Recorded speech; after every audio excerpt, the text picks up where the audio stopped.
Think I'm live, so I'll just wait for the comments to start coming in, and I always have my product person, Iric, on here to just make sure that everything's moving and that we can get this live going. Um, I think I'll probably kick off with what's going on and what's kind of been happening this year so far from what I've seen. And yeah, it started off pretty typical this year. It's been a little bit slow, which is pretty common for January. It usually starts off a little slow. They're still trying to figure out headcount, et cetera. But eventually these things get kicked off and we start really getting into the hiring process. We start really, getting kicked off. Okay, Iric is saying we're good. So what have I thematically seen this year? Oh, all right, Alex, kicking it off right away. Thanks. I'm going to put all questions in here. Just know that the question will get slightly cut off, so I'll throw it in there, and then we'll start chatting through it. So, what are some example Google GCA questions I should prepare for as a senior technical program manager of software engineering? Okay, so obviously we talk a lot about the GCA interviews, and these are tricky interviews, and so with these types of roles, typically if we're setting like the overall foundation, the foundation is typically it's two open-ended questions, and one is going to be a little bit closer to the role. So you might get some sort of open-ended hypothetical technical challenge where it's a larger program, where you maybe have a technical need or a technical glitch, or you're behind schedule or something like that. It's going to be open-ended. It's going to be scenario-based. Then there is the secondary question, which is open a pastry shop, help your friend open a bicycle shop. Google is looking to occupy the 99th and 100th floor of a 100-story building. How would you design the elevators? These are the types of questions you can expect in a GCA interview. So remember, if you're looking at a TPM role focused in SWE, well, you really want to get back on any of those questions to what you do in this role, specifically meaning strong levels of collaboration with critical stakeholders, and then bringing that technical component in. We can open a pastry shop and we can build in some really cool coding, whether we're thinking about coding on the front end in terms of the design of our website, the back end to make sure that all the processes are moving smoothly. But that's just the way I want you to think about it. Most common, again, is going to be two open-ended questions. Sometimes, depending on the length of your answers, it can be three open-ended questions. And occasionally, they will sneak in a behavioral question. I definitely got a behavioral question in my interview, and it was just tell me about a time you enhanced an already complex program or project. So you could get something like that. It's just a little less common. So typically just always think in that rule of two, think two open-ended questions, think one's going to be a little bit role specific, and then one's going to be just a little bit farther away from the role, a little bit more random, and just really, really always with these GCA questions, get into the weeds of the role. Because if we can do that, especially in the solution, we're going to have great success. So let's go through it because we don't have any other questions right now. So we clarify. What does the clarification look like? I've been through this a few times, but I hope it's helpful and a helpful reminder. We ask that one overarching question, then we pause. Then we group a few questions together. We check in with our interviewer, let's say, call her Sue, it's always Sue, and say, Sue, can you clarify any of those items for me? Longer pause. Then we deliver the framework, and the way we deliver it is, Sue, a few high-level concepts, a few items I'd like to discuss are A, B, C, D, E. Sue, I think we should go with D, but what do you think? Is there an area you prefer? And then in the solution, again, we'll keep the solution super role specific, and then we'll check in after about 60 to 90 seconds, only up to 2 minutes. This is the power of the framework. We're building off of only one concept in our initial solution. We're not trying to throw too much at them. Alex, the benefit of coming in with the first question is I'll always go on a little bit of a tangent, so I really hope that helps. Okay, So we got a question coming in from our Slack group. And by the way, I'll throw the Slack link in the YouTube description and you can join our Slack group. We're looking to grow the group and help people out, and hopefully people can have a dialogue with each other. So hiring committee asked for additional interviews. What are my chances? Fantastic question. Your chances are really just as good as anybody else's. The piece with the additional interviews, the one thing I want you to keep in mind, and it's not to stress you out, it's just you got to do well in those interviews. You did good enough to get to hiring committee, so that's great. Like, I love that you got there, but just know that they're going to have high expectations. But if you can come back in and crush those interviews, yeah, it's not going to be super, super different. So just really look to put in the practice and prep time, but it's not a lower or a higher. Like, about half the people who go back to hiring committee after those initial interviews are probably getting hired. So you're in a good place. You've already done well. I want you to really, really focus on what you've done well, and then just wish you the best of luck. And if there are any other specific questions we can answer for you, happy to do that.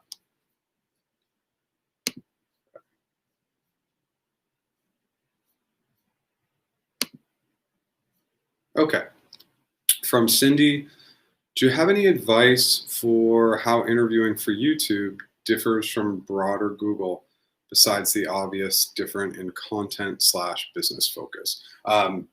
It's actually very, very similar. I really don't coach my clients any differently for YouTube versus Google.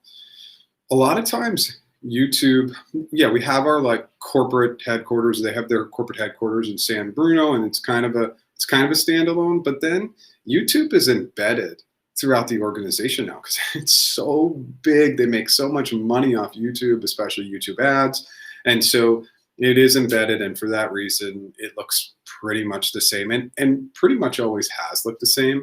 I've never really seen any differentiators on YouTube at all. If there are any other questions that I can answer in regards to YouTube, please let me know. But I have found the process to be extremely consistent. And yeah, it's going to be difficult, just like Google, but YouTube's so fun. And if you can get into the platform and obviously get in and be connected to the kind of stuff we're doing today, it's going to be great. Let me know if you have any other questions. Okay. So we got a two-part question coming in. Okay, part one is, I'm interviewing with companies that have pre-screening questions like desired salary, why I'm leaving, etc. Nothing where I really talk about myself or show my knowledge of the company culture. Yeah, pre-screening should usually happen with HR recruiters, and even if it's maybe like a smaller company, you're going to have these very, very basic questions. Be prepared for them. So, and we can just kick off. I'm just going to show this really quickly, and then your secondary question was avoid on the salary piece. So, and getting dispositioned at this stage. So, let's compartmentalize a little bit. So on the salary piece, I want you to deflect and defer as much as possible with a ton of graciousness and kindness. So it's basically saying something to the extent of, I'm open and negotiable. I'm excited to be here. I'd love to re-explore that later. And if they say we really need a range, I'd like a little bit more time to think about that. You're going to get people on the front end who push. Just know that you can always deflect. If they say, look, we don't want to talk to you anymore if you don't give a salary range, okay, then give a range. Set the anchor high. If they're like, wow, that's way too high. Well, as I mentioned, I was hoping to have an opportunity to do a little more research. This was my initial thought, but again, I'm open and negotiable. So they've set themselves up to fail by kind of pushing you down that path. And as long as you're gracious and kind, you'll do great. Why you're leaving is always positive. You're always saying, I've had a great opportunity at company XYZ, but I'm really excited to be at company ABC. And I see it as a great opportunity to grow and drive my career. Positive. How do you not get dispositioned at this stage? Basically, you're super gracious and kind. People respond really well to people who are nice. And I know it's like, Jeff, I'm not going to go in and be a jerk. Of course not. but really just watch your pitch and tone, have a really strong awareness of your words. It's really impactful. People will have a really good sense, even if it's a phone conversation. They'll feel your positivity. They'll feel you during these conversations. So just make sure you do that, and it will go great. I promise. I hope that helps. And I noticed you just said I'm not giving away my salary. Okay, cool. And remember, a lot of states like California, the whole West Coast, they can't even ask. Northeast, getting down into some of the Mid-Atlantic and some spots, across the middle of the U.S. and in some other countries, they can't ask. So you can provide as much or as little information as you want. All right. So what does the behavioral interview virtual onsite for research positions look like at Google? I've been watching your videos for prep. Is there anything else that I need to do? Yes, let me just, I'll answer the end of your question and then we'll come back to the beginning. So you need to practice. That's the number one thing. And it doesn't have to be with me, but it's got to be with somebody else. You have to practice out loud and you have to do it a lot. That is how you will get better. We just need to verbalize it. We need to get into the flow. We need to figure out how to work through our answers and get more creative. And again, that flow, that cadence is going to be as important, if not more important, than the actual words you use. So for research positions, so a lot of the research positions, which are actually so cool, you're going to be thinking a lot about market analysis, trending, competition. And one of the big ones with research is really strongly building off a collaboration and historical data. Don't forget about those two items. The research has likely been done before or some component of the research. So you're building off that historical data always. So if you get a question like, how do you research something super, super basic? The first thing you're going to want to know is, have I ever done research like this before? Are we looking at something completely new, or is it something that we've worked on before and I can build off some data? It's such a great foundational question. And then who am I researching with? The product team, the eng team, the legal team. Those will be great foundational questions for those open-ended questions. But the research roles, super, super cool, super fun. I hope that helps. Okay. Alex, how will I know if I'm being asked a Google GCA question versus a regular open-ended question? For example, how do you handle X in your team? I mean, your recruiter should absolutely outline what interview is what. So you should never go into a GCA interview not knowing that it's a GCA interview. And if it is not clear, make sure that they make it clear. That's really important, that they are outlining, what each interview is going to cover. It can be very basic, RRK, leadership and Googliness, system design, coding, whatever it is, but they need to provide you with that data. So you should absolutely know beforehand. Know that there are some GCA questions that they're not necessarily RRK or leadership or Googliness questions, but there's a little bit of that like middle ground where they could go in one or another interview. Now, typically GCA questions are a little bit more thought out. They're much more scenario based or something like really vague or out of left field, but you should know when you're going in. But open-ended questions are open-ended questions. So it's open-ended question, it's a hypothetical, it's a GCA, it's a case study.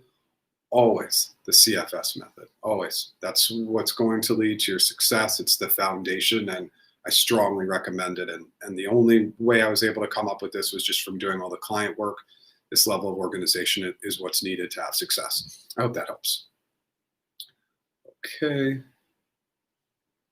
So, okay, Eric, thanks for posting some of those comments. Okay.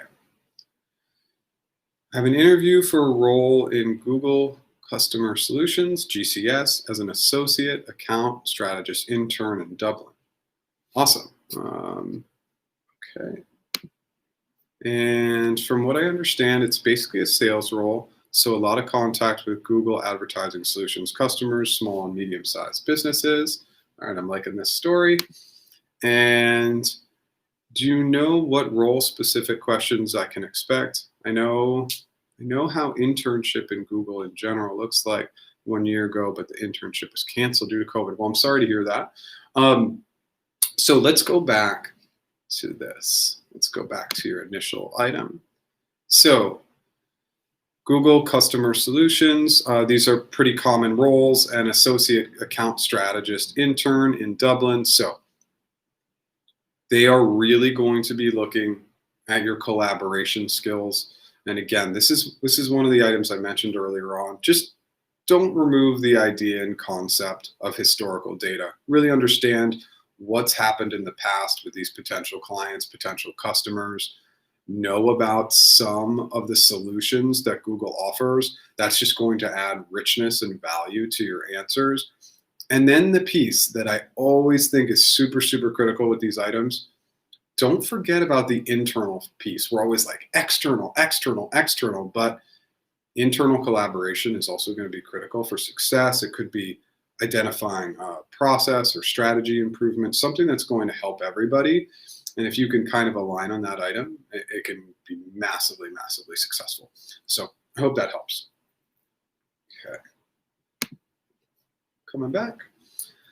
I looked up laws about salary. I also work in recruiting. I thought in my state companies had to provide. I've never heard of that. I've never heard that they had to provide a range, and they may be able to get away with that a little bit because there's multiple facets of the compensation structure. So maybe they're starting to force them to provide a range on base salary.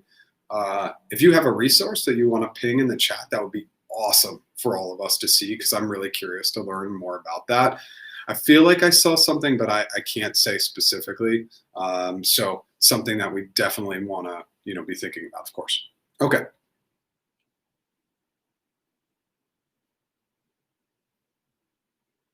Okay, so let's get some context here. So I served in the Indian Air Force as a sergeant. That's amazing. And in my recent Amazon interview, I was embarrassed by an ex-veteran among me. Why did you even? Whoa. Okay, sorry. Sorry, I'm caught off by this. I'm embarrassed. I was embarrassed by an ex-vet among me. Why did I even apply for a program manager role, and who referred me? I've done my MBA in operations management and now pursuing an MBA. I guess it got cut off. So this is a great pause moment. If this ever happens, if somebody ever says anything like this to you, you need to flag it to somebody in the organization. This is absolutely 100% unacceptable. Somebody with your kind of background absolutely has alignment to a program manager role. The whole goal of a program manager role is wearing multiple hats and making difficult decisions, which I'm sure you've had to do. So flag it. Here's why. Let's say you have that bad experience and you let that bad experience go. Don't let it happen to somebody else. Maybe it blocks a door for you, but maybe this person gets feedback, something happens, they get some coaching, they improve. Maybe it does lead to another opportunity for you, but don't let this kind of stuff go, because it's really, really critical that you're reporting, saying these things. These people will never get better if you don't do it. I know it's weird, but I'm very sorry to hear that that happened. Totally unacceptable. And, obviously, thank you for your service, serving anywhere across the world. You take on risk, and we appreciate that. I hope that helps.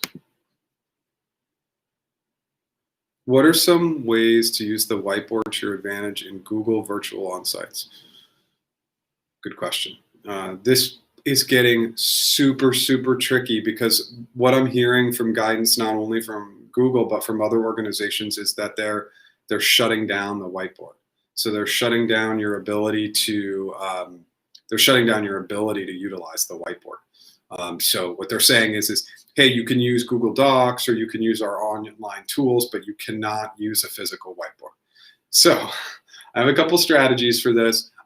One is basically don't listen to them. So set up that whiteboard behind you. get a friend, a family member, a colleague, get on video, make sure the angle is good, the lighting is good, the marker is dark enough that they can see your handwriting, that you're stepping to the right side of the board, whichever side is not going to block all your writing. And then when you get into the interview, you say, I have a whiteboard that sometimes I use in my meetings. Is it okay if I jump up and use that whiteboard? Because interviewer to interviewer, they might not know that maybe you're not supposed to use it and you're asking for permission. And if they say yes and the whiteboard is an advantage for you, use it. But what I'm getting and I'm hearing a lot of direction is they don't want you using the whiteboard. So like, for example, Google, they're saying, we're not going to use the whiteboard because hiring committee might want to see the pictures. And we used to be able to be in a room and take a picture of that. And that didn't really honestly happen that often. It's kind of a BS answer in all reality. So the whiteboard thing, I say set it up. It's like $20 on Amazon. Set it up, get it perfect. And if it's a comfortable place for you, ask and then see if they'll let you use it. But trying to do stuff on Google Docs or Draw, it just doesn't work very well. I hope that helps. All right, from John. I recently had a GCA where the interviewer told me some assumptions and asked a lot of specific follow-up questions, forcing me away from the structured framework. Is this normal? Told you some assumptions. Wow, that is a little weird. It's a little weird that they would throw out assumptions for you instead of having you do the assumptions. A lot of specific follow-up questions. Yes, that is common. So the way it would look if we're just creating the visual is it's this one question and then there's like 10, 11, 12, maybe let's just call it 10 follow-up questions. They're pre-planned follow-up questions. So you want to lead and guide as much as you can, but if they start leading and guiding you, okay, take a step back, think about what they're asking and go down that path. We always want to follow the path that they want to take. And of course, the whole goal is clarify framework solution. But if they pull us away from that, we have to follow that path. But that kind of, maybe you can jump in a little bit and tell us a little bit more about those front-end assumptions, because that's pretty uncommon. I'm not used to hearing that there's a lot of front-end assumptions being given. They might throw a couple concepts or ideas at you, but it just sounds a little strange, a little different from what I've heard. Okay.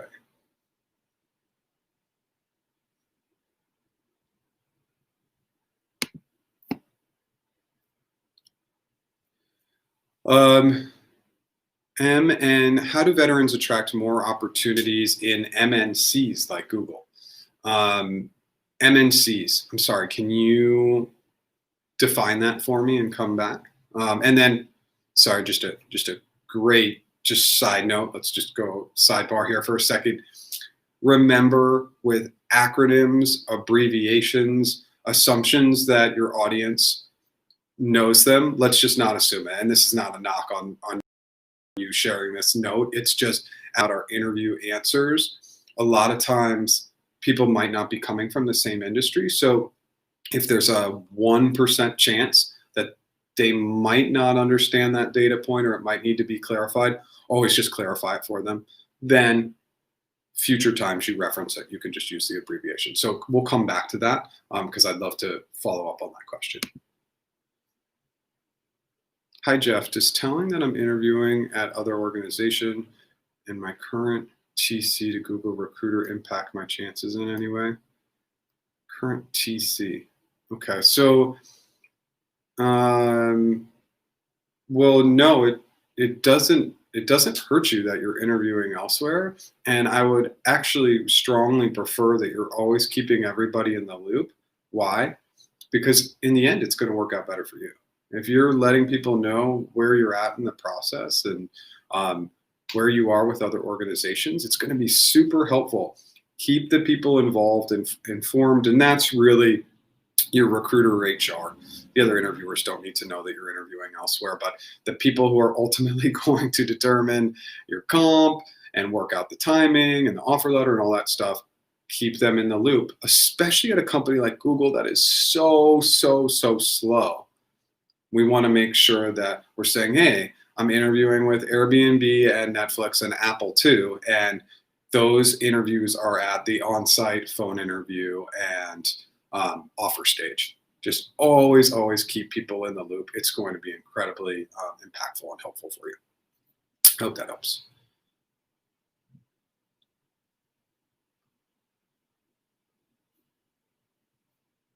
Okay. Okay, so yeah, again, if we experience bad interview practices, let's call it out, please. It's so important, and trust me when I tell you, I had some super uncomfortable conversations, and just a fun sidebar, fun story, but well, not that fun for the candidate. But I had an interviewer at Google take a phone call during the interview and leave the interview for 35 minutes of a 45-minute interview. And I had to provide feedback to this person's manager. I had to go and have that conversation with them face to face about what happened. Super uncomfortable for me. What are the chances that that person left the interview to take a phone call ever again? Probably not, right? So nobody else had to have that experience with that interviewer, and we're just trying to get them better and better and better every time. So just if you see anything or hear anything or anything happens directly to you, just say it. Yeah, it might be a bummer, it might be a downtick for you, but don't let it happen to somebody else. Pay it forward, because I want you to imagine that the next time you step into a different organization, that somebody's paid it forward for you, and the experience you're having with that interviewer is better because maybe they receive some feedback. So just think about it holistically that way, and it will help you a little bit. Okay. Okay, 2 questions. All right. How can I get into the interview phase? Can I modify my job role titles as my role is in culmination of 2 to 3 fields? Okay. How do you get into the interview phase? I know that people are going to not love this comment, but stop applying. I mean, if we're especially trying to get into the elite companies, we got to strategically network our way in. And I will just side note, when I rewatch this recording and timestamp these questions, I'll add in a couple of networking videos.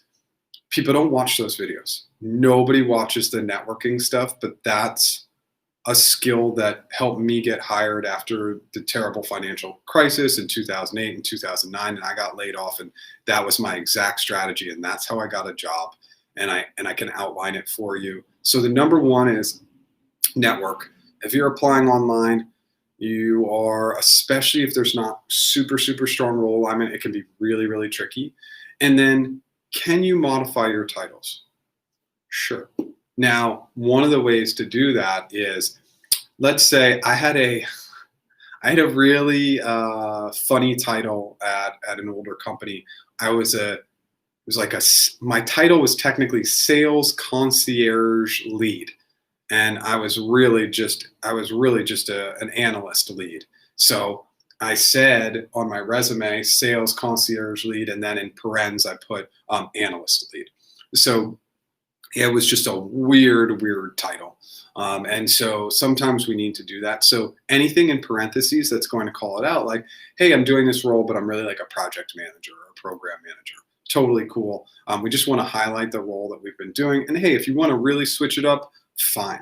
Just call it what you want to call it, just to make sure on the job application that it is the exact title that your organization has given you, because if it doesn't align there, it could be a flag. Just an FYI. Okay, cool. Really good question. Thanks. Okay. So, love your videos. Thank you so much. What should be response to how much you rate yourself in the leadership qualities? Would it be an issue if I rate myself as a 95 plus in 2 to 3 qualities? Okay, so that's a great question. I love that. Okay, so when rating ourselves, we want to rate ourselves with the acknowledgement and room to say, we always have room to grow and improve, as we all can. As you watch this live stream and you're questioning what I could improve in this live stream, we're always looking for some sort of wiggle room, some sort of area for growth. So if somebody asks me about any of my skills, I tend to be the type of person who would probably even put it lower, because I always feel like there's so much opportunity to learn, grow, and that there's just so much knowledge out there. But if you want to put yourself at the higher end, an 8 or a 9, I think that's okay. But if you're going to say an 8 or say a 9, say, look, there's always tremendous room to learn, grow, and improve, because I don't want to be at a 10, because if I say I'm at a 10, it means I know everything, and clearly I can't be there. So build in that wiggle room at least. I think that will help you be really successful. I hope that answers the question. If it doesn't, please come back and re-ask. Okay. Okay, multinational companies. So let's go back to that question. Thank you for that. I didn't know what that meant. How do veterans attract more opportunities in multinational companies like Google? Here's the good news. The good news is, if you're trying to get into the Google, Apple, Facebook, Amazons of the world, they have a team that is just dedicated to hiring veterans. So what does this mean? It means that I want you to get super, super specific in the way that you search for people when you're networking. So you're going to use items like inclusivity recruiter, diversity recruiter, veteran recruiter, something like that, to try and see what pops up on LinkedIn especially. That is absolutely 100% going to be your strategy. It will yield tremendous success. There are people with very specified roles, and absolutely when it comes to veterans, I can tell you that was a specific focus that we had at Google. We not only had a team that focused on it, we ran specialized events to help veterans, etc. So they're out there, especially at these big companies. So that's the good news. If you're looking to get into one of these big companies, those specialized recruiters are there to help you, because they understand that transferring your skills can be very, very difficult to define in an interview, but that your background and skill set, obviously, based on the demand of the role and the jobs, it's going to be really, really great for these types of companies. I hope that helps. Okay. Oh, sorry, we already did that one. Keep going. Okay. So I have a sales engineer RRK coming up that requires architecture whiteboarding. Is it okay to use a pen and paper instead of a whiteboard, or should I purchase one? Pen and paper is totally cool. So here's what I want you to do. I want you to imagine maybe a few of the questions that might come up, and test it. Let's test it with a friend, a family member, your significant other. You can just throw them in the other room and you both hop on video.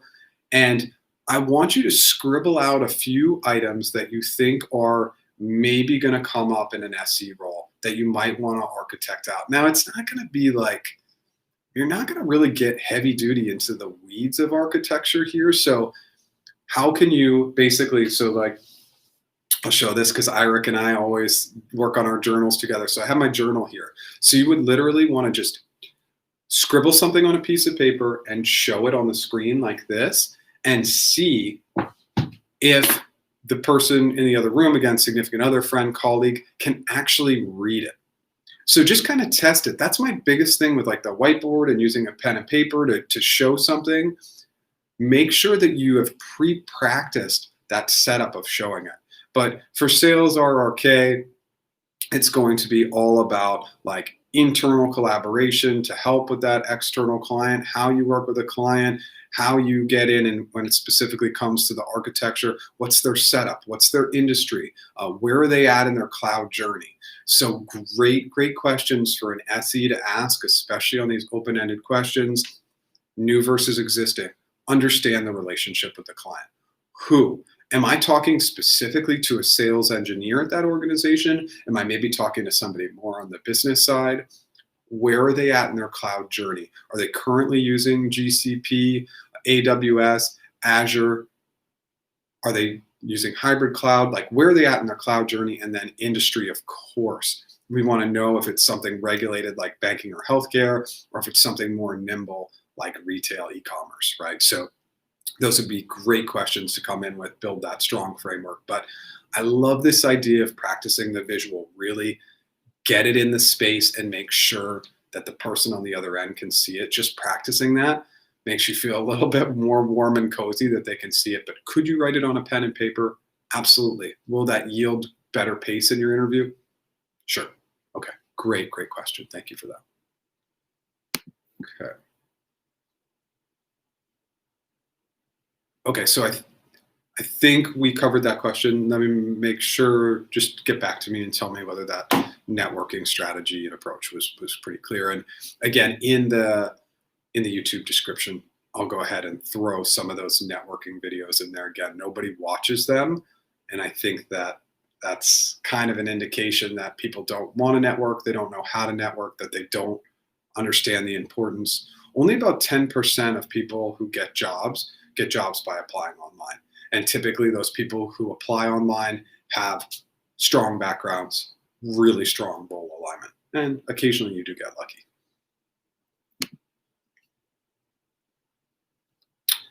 Okay, my resume was sent to an HM at Google for a customer engineering position and was later told that the position has been filled. I was a little confused as there are 10 to 20 customer eng, okay, this is probably eng roles open already. Okay. Yes, I'm a little confused by that too. Rarely, especially now with the growth of GCP, that the sales engineers or customer engineer roles would be shut down. So unfortunately, it's probably some bad feedback and you might not get additional clarity. My recommendation is to keep trying. Now, they might have had you in mind for a very specific role. Maybe it was an ML focused role or a networking role, and maybe they literally did just have one opening for that specific niche down area. But yeah, I agree with you. I just don't think it's a real answer. And sometimes we want to pretend like all the answers that we get are on the up and up, but that just doesn't sound right to me either, especially not in January, where we know they're going to do like a significant heavy GCP push. Sorry about that.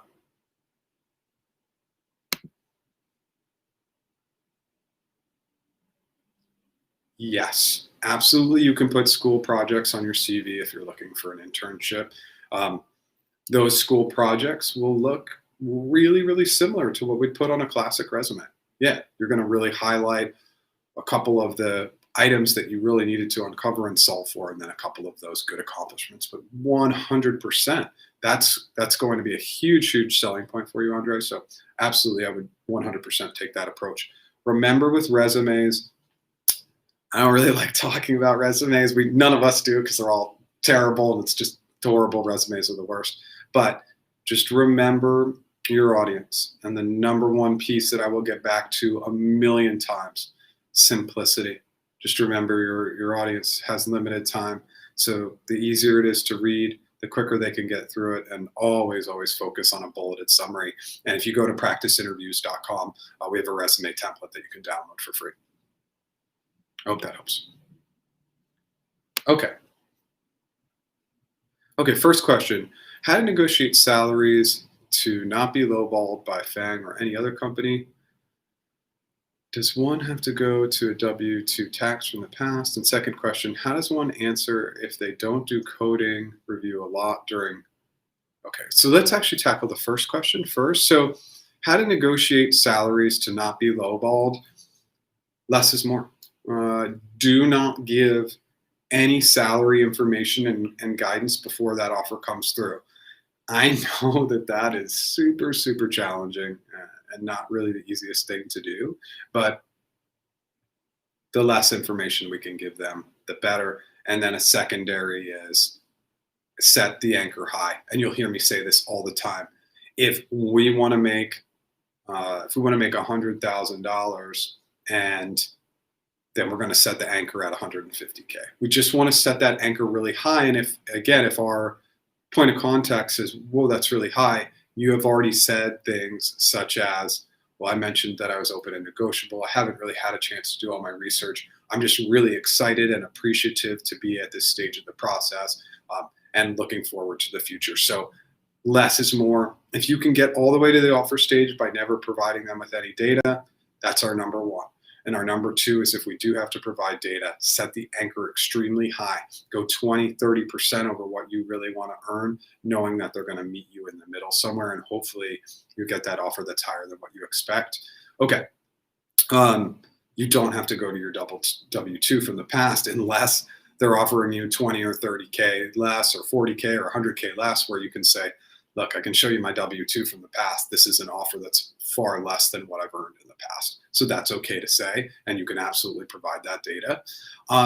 Okay, so the second question, how does one answer if they don't do coding review a lot to a different leadership structure? I think I'm hoping that we can get a little bit more clarity on that question, because if they don't do coding review a lot, oh, due to a different leadership, okay, sorry, I need to read through that a second. So how does one answer if they don't do coding review a lot due to a different leadership structure? Okay, so it just depends on how important coding is for that specific job. So if it's really, really important, do you want to talk about the times or moments where you have done it? But ultimately, if it's a critical facet of the role, you just want to spend as much time calling out those specific instances where you've done it, or when you do coding reviews specifically, what are the 3, 4, 5 items that you always go to that you do look at, highlighting that maybe that hasn't been a core function of what you've been doing in your role. I really hope that helps. Okay, so as questions come in, I will always just kind of spitball. And so one of the things I want to get back to, and I'll interrupt myself anytime a new question comes in, is the video from yesterday. Now, maybe some of you haven't seen it, but what I covered yesterday was repeating examples. And it's just thematically something that's really, really important for us to talk about, because there's very limited data on this item. Like Google, can I repeat my answers? And you'll find almost no information. And then secondly, almost all that information says, nope, you can't repeat examples. So what does that mean? I mean, what happens if I go into an Amazon interview and I have to answer 30 behavioral questions? I'm supposed to have 30 examples. It's just not the case. And remember with your examples, as you're working through your behavioral questions, your behavioral examples are likely multiple stories in one. So when we think about our most diverse, most complex examples, likely what's going to happen is we are going to have and break out probably 3, 4, 5 stories from that one example. One's going to be focused on the strategy, the process, the tech, the people component, a conflict, etc. Now, we have our overarching example. So we have this one fantastic example, and we can use all those components to answer a question. But if we know we're going to get a lot of behavioral questions, we're probably going to want to break it out a little bit and really think about, how does one story have multiple good stories? The other piece I just want to pause on for a second.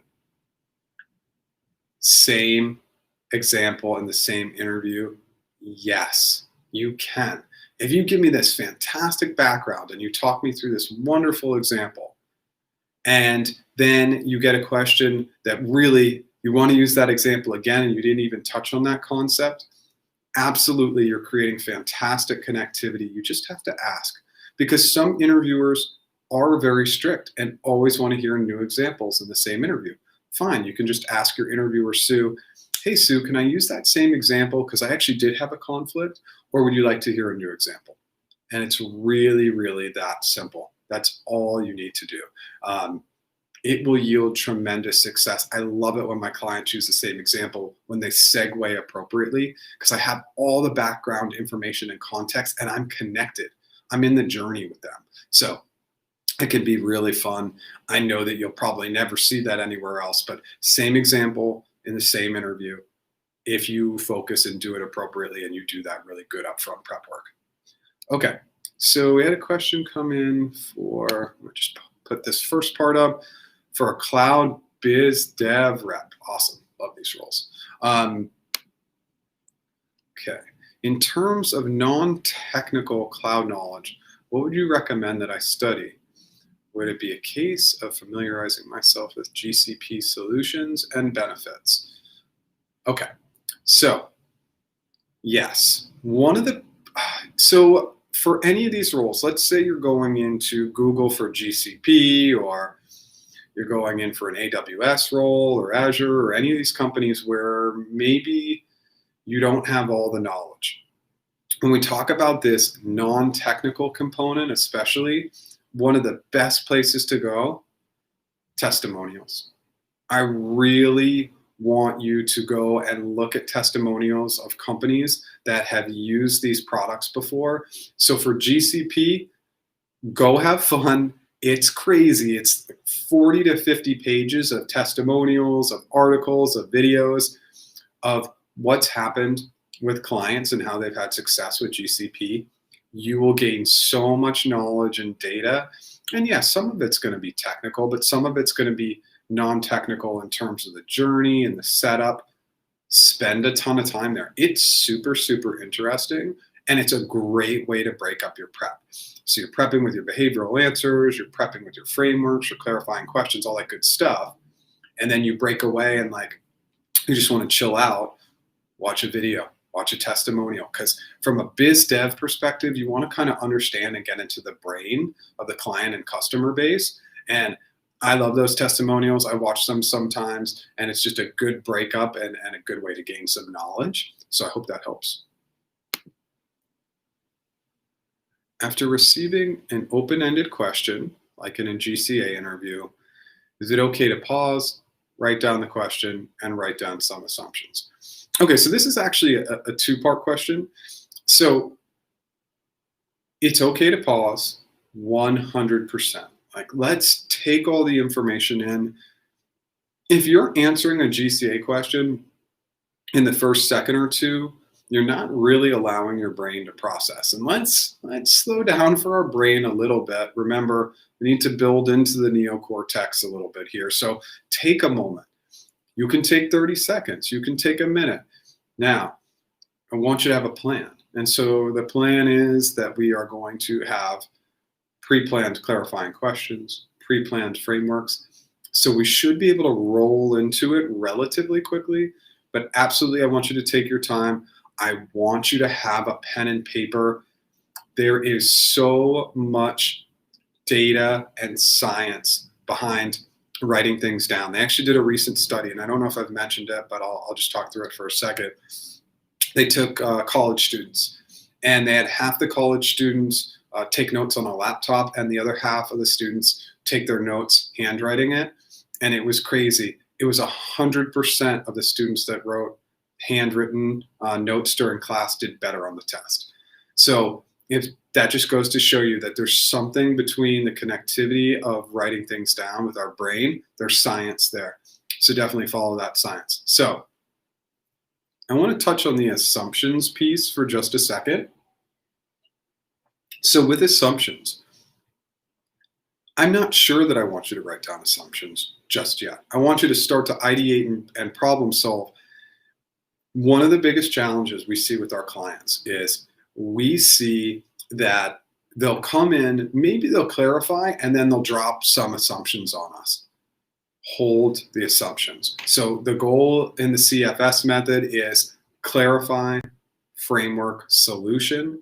And with that solution, then we can introduce our assumptions. Why? Because we're hoping at some point during the clarification or some point during the framework that we actually get some additional data, some additional information that might change our assumptions. So the biggest goal with assumptions, just hold off on that information as long as you possibly can. So can you actually write it down? Sure, but just table it. Come in, clarify framework, then build in that hypothesis and assumptions. That's kind of the guidance that they give, especially for Google. I hope that helps.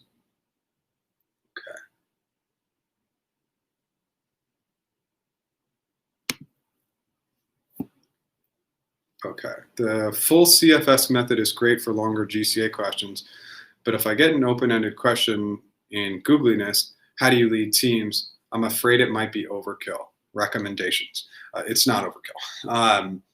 If you got a question like, how do you lead teams? that has no information. I don't know if the teams are internal, external, my team, collaborative team, legal, product, tech. So I got to establish the team. I got to establish the relationship. Have I worked with them before? Have I never worked with them? If I've worked with a team for 5 years, I'm going to lead them differently than a brand new team that I've never worked with. I have to establish the groundwork of how I lead teams. So that's our framework. And then in the solution, I would get more role specific. So these are going to be critical items. The CFS method is never overkill. It's just sticking to the process and understanding that sometimes we're going to have to go a little bit more in depth with that methodology and sometimes less. Where do we get the less? In the solution. So we can have multiple solutions. If our solution is focused on building off of one framework concept at a time, if we get a question like this, you might only build off of one framework concept, and then your interviewer is like, you know what, I'm cool. That's good enough. Thank you. Whereas if we use this methodology in a GCA interview, for example, questions might keep coming, right? We might keep going and iterating on our solutions. Okay. I'm applying for a solutions architect role at Google through an internal source. I've always been an AWS guy for the last 4 years with various other companies, but I'm applying for, always been an AWS, but I've never worked directly with AWS.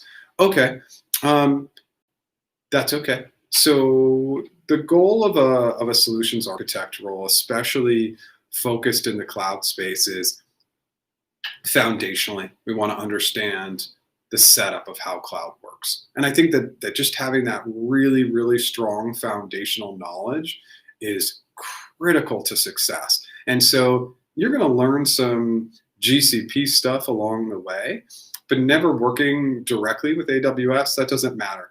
It's really this cloud background and having that foundational basis that's going to be really, really impactful and helpful for your success. And then, do you have to be a GCP expert? No. Should you be researching? Absolutely. All the people and all the clients that I talk to for these GCP roles, they're all putting in the time and effort and work into learning GCP. So I definitely want you to do that.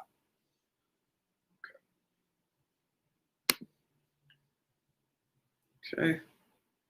Thanks, Eric. If I do get interviewed at Google, one question that would be really difficult for me to answer is, why Google and not AWS? In your opinion, how do you think I should tackle this question?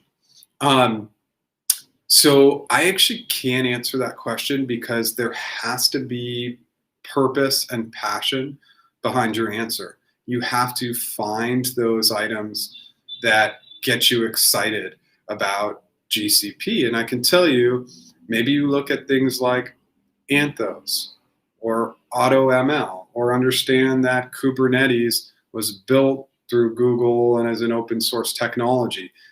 Find the items that give you purpose and you have a passion for.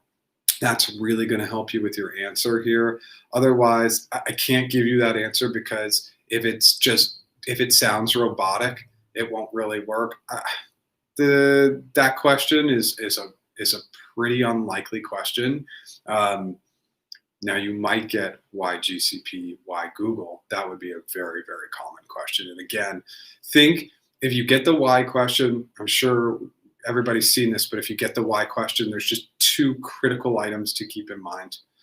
First, 1 minute or less. And then secondly, think in the rule of three. The rule of three is a great way for people to remember. People can usually remember up to 3 things at a time.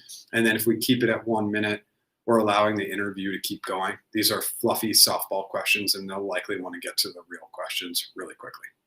Hope that helps.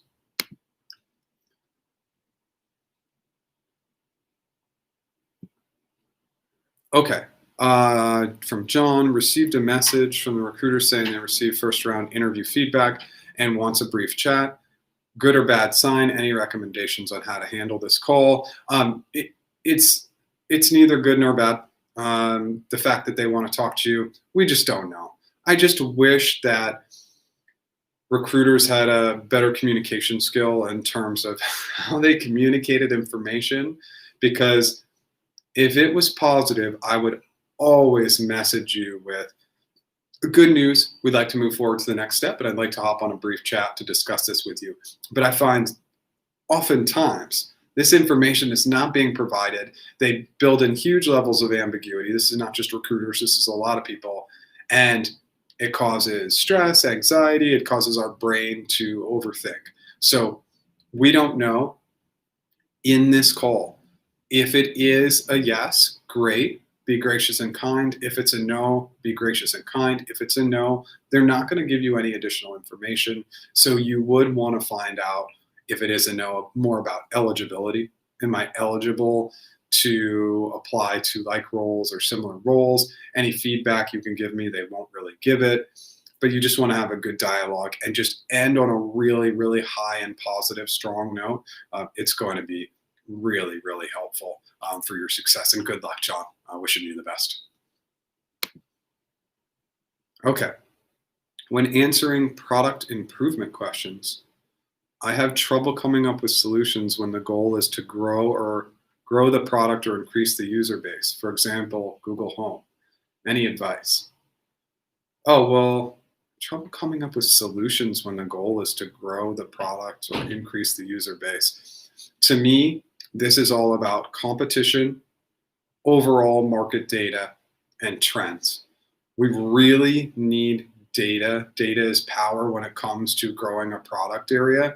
And it's not just what's currently happening in the market. It's looking at those historical trends.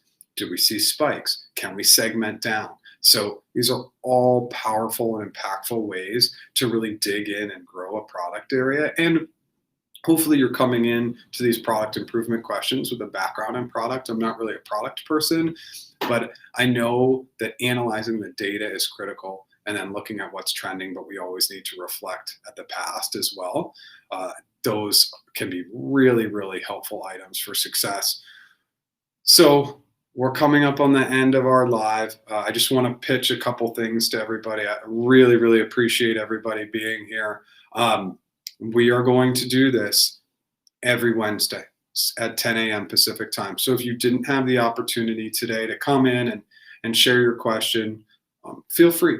We're really, really excited and happy to be here, and we want to make sure that we continue to build and grow this community. We absolutely love this community. Thank you so much for being here.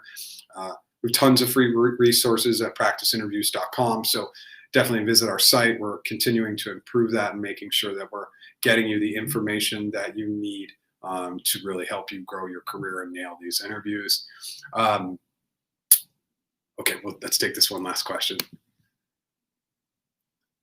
I had my team match call with a team at Google. They made an offer. Should I accept or wait to talk with more teams? Take the offer, but negotiate.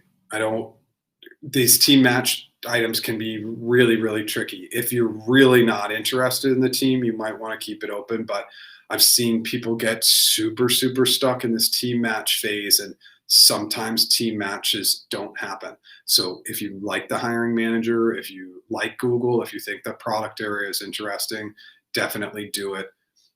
Always negotiate. Just remember, we're not trying to always get 100,000 more or 50K more, but there's always wiggle room, and the number one area to wiggle is going to be stock. I really hope that helps. Congratulations, Sean. That's awesome. But I've seen a lot of challenges with these team fit calls. So I would say jump on the opportunity. It's going to be really helpful. Thank you, everybody, so much for being here. And we will be back next week at 10 a.m. Pacific and every week following. And if we're ever going to take a week off, I'll let you know. Thank you.